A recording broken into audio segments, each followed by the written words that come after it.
હું છું કીર્તિ. કીર્તિસ કિચનમાં તમારું સ્વાગત કરું છું.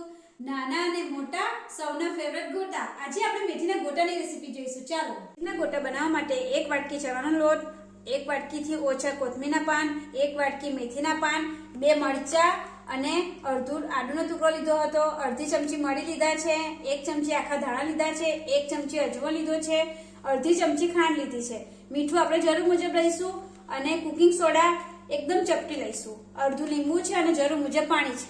હવે આપણે ખાંડની દસ્તામાં મરચાં અને આદુનો ટુકડો લઈશું, આખા ધાણા નાખી દઈશું અને મરી અધકચરા એને વાટી લઈશું.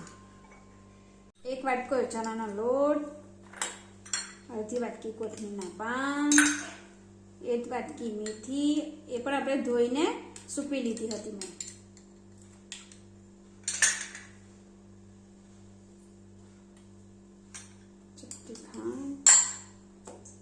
અડધી ચમચી જરૂર મુજબ આપણે મીઠું નાખીશું.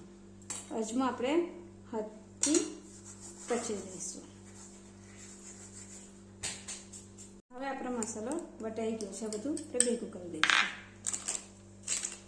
એકદમ ચપટી જ લેવાનું છે, બહુ નહીં લેવાનું. જો અને એને એક્ટિવેટ કરવા માટે થોડું ઉપર લીંબુ નીચવીશું આપણે.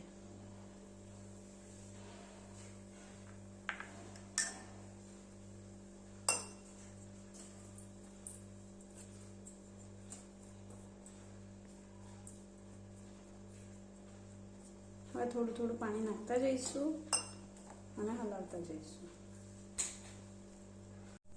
હવે આપણો લોટ તૈયાર છે અને ચેક કરવા માટે તમે જોઈ લો કે આ રીતે અંદર પડવું જોઈએ.